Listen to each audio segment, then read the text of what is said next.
Assalamualaikum warahmatullahi wabarakatuh. Waalaikumsalam warahmatullahi wabarakatuh.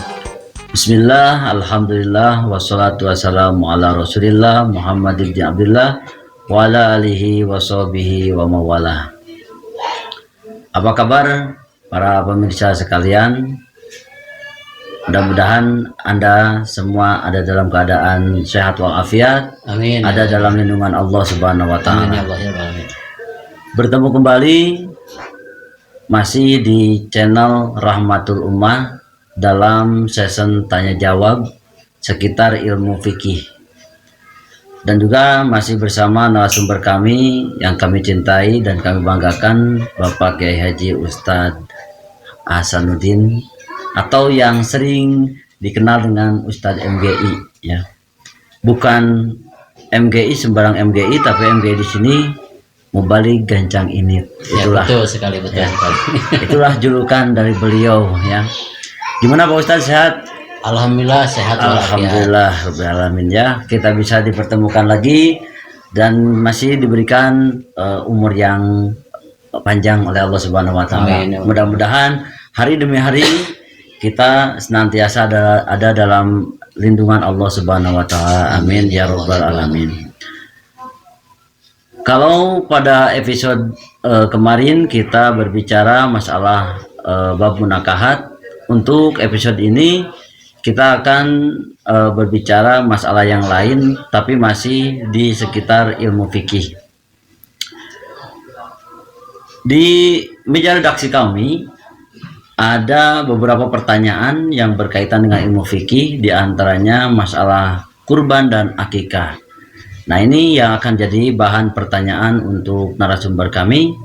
Mudah-mudahan ya dari penayangan video ini kita bisa mendapatkan ilmu yang bermanfaat. Amin, Amin, ya amin, robbal amin. alamin. Langsung saja ke Pak Ustadz. Ya, siap. Ada pertanyaan seperti ini. Benarkah orang yang belum akikah belum dibolehkan berkurban? Silakan di. Ya, terima kasih Jelaskan. kepada yang merasa bertanya tentang masalah ini. Ya. Kalau masalah persyaratan untuk berkorban, tidak ada persyaratan untuk berakikah dulu.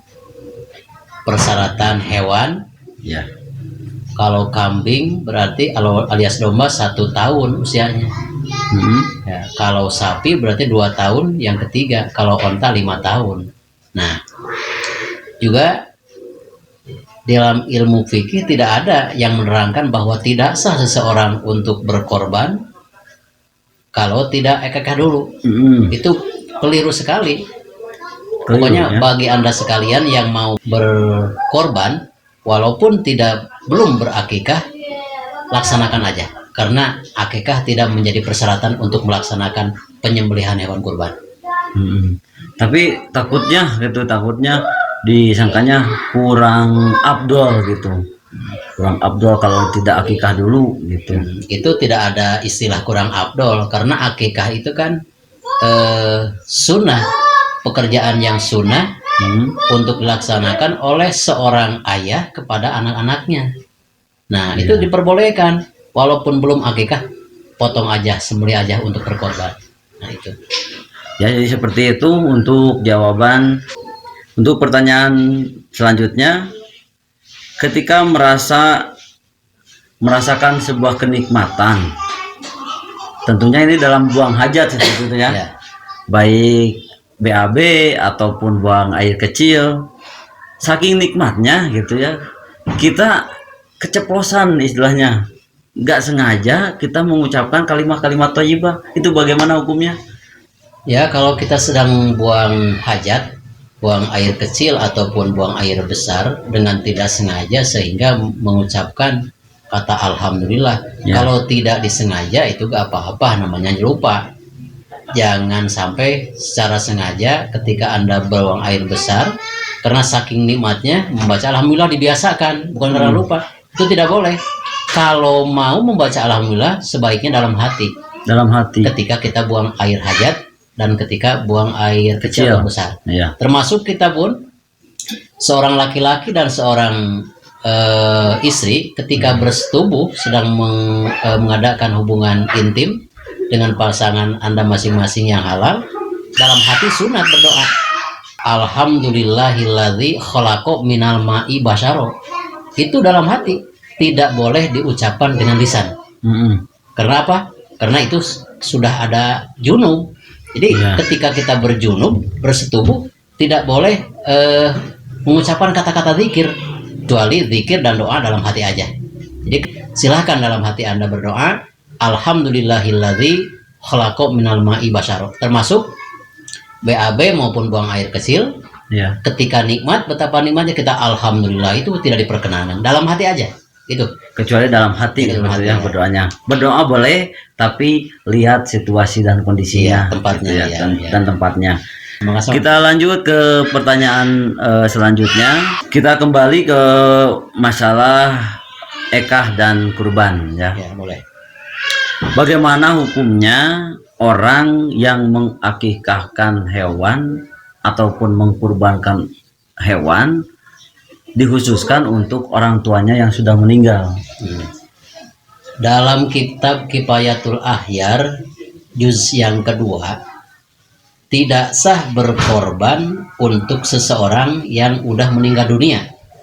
Apakah itu saudara, apakah ibu dan ayah, kecuali illa mawasobihi, kecuali semasa hidupnya beliau itu ada wasiat kepada anaknya. Jadi secara ilmu fikih tidak boleh kita menyembelih hewan kurban atau akikah untuk orang yang meninggal, kecuali kalau ada wasiat. Tapi kan ada hadis Nabi SAW yang lain, mal mayitu fi qabrihi illa kal gorikil mogowis.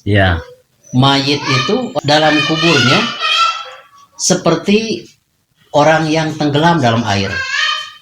Orang yang tenggelam dalam air itu tangannya meronta-ronta, minta tolong. Maka ketika arwah mayit sedang disiksa dalam kubur, lalu keluarganya ada yang berdoa untuk mendoakan arwah yang sudah meninggal, insya Allah ada keringanan, ada semacam nikmat kubur yang dikirim melalui doa-doa orang yang hidup.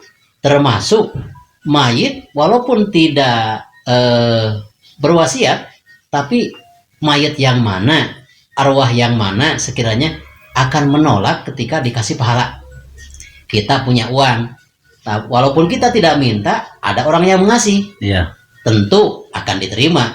Begitupun orang yang sudah meninggal dunia, walaupun tidak berwasiat, kita kirim pahala kurban, kirim pahala akikah, itu menjadikan nikmat kubur bagi arwah-arwah kubur. Jadi singkatnya, bagi Anda yang ingin menyembelih hewan kurban untuk orang yang meninggal dunia, dalam Kifayatul Ahyar itu tidak boleh, kecuali sudah pernah wasiat. Tapi dalam hadis lain, mal mayitu fi qabrihi illa kal gorikil mugawis, mayat atau arwah dalam kubur itu meminta pertolongan, apalagi dengan pahala-pahala ibadah yang sudah dilaksanakan oleh orang-orang yang hidup, yang pahalanya dikhususkan bagi orang yang meninggal dunia, diperbolehkan. Jadi diperbolehkan. Jadi diperbolehkan, singkatnya boleh. Tapi kalau melihat di dasar hukumnya di kitab Kifayatul Ahyar mah tidak boleh. Seperti itu. Tapi kalau dilihat dari hadis-hadis yang lain, ada yang membolehkan seperti itu ya. Nah, demikian untuk pertanyaan masalah akikah dan kurban ya. Terus ada lagi pertanyaan dalam tata cara penyembelihan hewan. Apabila ketika kita memotong hewan, terus pisau yang kita pegang untuk menyembelih ataupun golok yang kita pegang untuk menyembelih itu terjatuh dari tangan si penyembelih, itu bagaimana hukum penyembelihannya? Sah atau tidak? Nah, dalam hukum penyembelihan hewan sebaiknya itu sekali potong. Misalkan belum putus urat-urat yang harus diputuskan oleh golok, dengan tidak disengaja, misalkan apakah yang menyembelihnya misalkan mempunyai penyakit ayan, ataupun kram misalkan, sehingga belum putus udah jatuh orangnya. Nah, itu sebaiknya daging tersebut jangan dimakan. Ataupun misalkan nggak termasuk mubazir. Ya, sebetulnya kalau masalah mubazir itu ada persyaratan-persyaratan yang tertentu. Kalau ini dalam masalah penyembelihan disyaratkan harus 1 kali potong. Nah, ketika belum putus apa-apa, misalkan orang yang menyembelihnya penyakit ayan, Ya. ya, ataupun yang menyembelihnya keadaan sehat tapi goloknya misalkan mental, misalkan Ya. ada sesuatu apapun yang terjadi dengan yang tidak diduga, maka hewan tersebut tidak boleh dimakan. Walaupun boleh setelah sapi. Iya, walaupun setelah sapi, jangan dilihat dari sapinya. Ya. Misalkan gini aja, kalau ada orang yang menyembelih sapi ataupun domba, baca bismillah, Ya. tapi si sapi tersebut disembelih untuk menyuguhi misalkan jin, Ya. dikuburlah misalkan kepalanya, itu jangan dimakan. Sama halnya dengan memakan bangkai, walaupun menyembelihnya baca bismillah, karena tujuannya bukan takorub untuk beribadah kepada Allah, Ya. tapi untuk menyuguh setan dan jin. Itu tidak boleh. Kalau dimakan berarti sama hanya dengan memakan bangkai. Nah, itu jangan dilihat dari segi gedenya daging, sapinya, misalkan untanya, jangan. Itu tidak halal.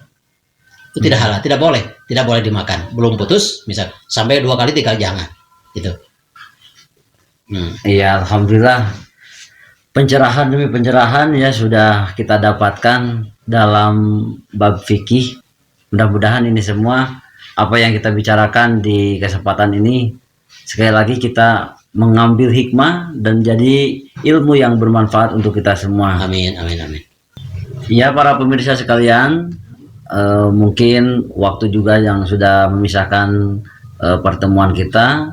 Ya, insya Allah kita akan lanjutkan di session-session yang lain dengan topik-topik yang lebih menarik, dengan perbincangan yang lebih menarik, dan masih bersama narasumber kami yang kami banggakan, yang mudah-mudahan beliau selalu diberikan kesehatan oleh Allah, ya, panjang umur, berkah dalam kehidupannya, amin ya rabbal alamin.